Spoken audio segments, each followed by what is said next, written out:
ರೈತರು 50,000ನೋ 1,00,000ನೋ ಕೇಳ್ತಾರೆ ಪರಿಹಾರ.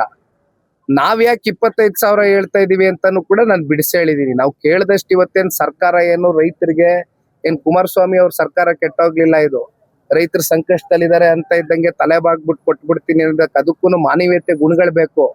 ಅಂಕಿ ಅಂಶಗಳು ಇಟ್ಕೊಂಡು ಸರ್ಕಾರ ನಡೆಸಕ್ ಆಗಲ್ಲ. ಯಾವಾಗ್ಲೂ ಸರ್ಕಾರದಲ್ಲಿ ಅಡ್ಮಿನಿಸ್ಟ್ರೇಷನ್ ಅಲ್ಲಿ ಕೂತಿರ್ತಕ್ಕಂಥವ್ರು ಅಂಕಿ ಅಂಶಗಳು ಒಂದು ಭಾಗ ಆದ್ರೆ ಮಾನವೀಯತೆ ಗುಣಗಳು ರೈತರ ಪರವಾಗಿ ಯಾವತ್ತೂ ಕೂಡ ಓಪನ್ ಇರ್ಬೇಕು. ಅದಿಲ್ಲ ಇವತ್ತು ಸರ್ಕಾರದ ಹತ್ರ. ಆದ್ರೂ ಕೂಡ ನಾವು ಒತ್ತಡ ಮಾಡ್ತೀವಿ.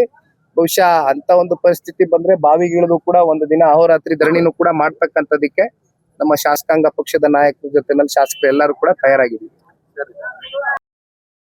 ಅತಿವೃಷ್ಟಿ ಆಗ್ಬೋದು, ಒಂದ್ಸಲಿ ಬರ್ದೇ ಹೋಗ್ಬೋದು. ಇದು ರೈತರ ಕೈಲೂ ಇಲ್ಲ, ನಮ್ ಕೈಲೂ ಇಲ್ಲ. ನಾವೇನ್ ಮಳೆ ಬರ್ಸಕ್ ಆಗಲ್ಲ. ಆದ್ರೆ ಒಂದು ಇದ್ರ ಮಧ್ಯೆ ಮಳೆ ಮೇಲೆ 75% ಈ ಭಾಗದ ರೈತರು ನಂಬಿಕೆ ಇಟ್ಕೊಂಡು ಏನ್ ಬದುಕನ್ ಕಟ್ಕೊಂಡಿದ್ದಾರೆ.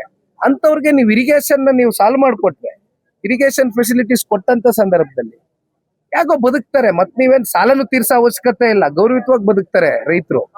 ಆದ್ರೆ ಇವತ್ತಿನ ಪರಿಸ್ಥಿತಿಲಿ ಮತ್ತೆ ನಾವ್ ಹೇಳ್ತಾ ಇದೀವಿ, ಒಂದು ಕೊನೆಯದಾಗಿ ಒನ್ ಟೈಮ್ ರಾಜ್ಯಪಾಲರಿಗೂ ಕೂಡ ಅದನ್ನ ಮನವರಿಕೆಯನ್ನ ಮಾಡ್ಕೊಟ್ಟು ಇಲ್ಲಿ ಏನಾಗಿದೆ ಇಲ್ಲ ಸ್ಥಿತಿಗತಿಗಳ ಬಗ್ಗೆ ಏನ್ ಸಮಸ್ಯೆ ಇದೆ ಅನ್ನೋದನ್ನ ವಾಸ್ತವ ಸ್ಥಿತಿಯನ್ನ ಅವ್ರಿಗೂ ಕೂಡ ಅರ್ಥಿಸಿ ಅಲ್ಲಿಂದ ರಾಜ್ಯ ಸರ್ಕಾರಕ್ಕೆ ಅಧಿವೇಶನ ಬಹುಶಃ ಮುಂದಿನ ತಿಂಗಳು 6ನೇ ತಾರೀಕು ಪ್ರಾರಂಭ ಆಗ್ತಾ ಇದೆ ಅಂತ ಕೇಳಿದೆ.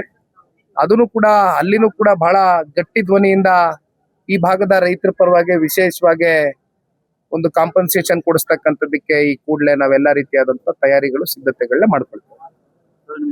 If you like this video ಬೇಗ ಲೈಕ್ ಮಾಡಿ, ಕಾಮೆಂಟ್ ಮಾಡಿ, ಶೇರ್ ಮಾಡಿ ಹಾಗೂ ಯೋಯೋ ಟಿವಿ ಕನ್ನಡವನ್ನು ಸಬ್ಸ್ಕ್ರೈಬ್ ಮಾಡಿ.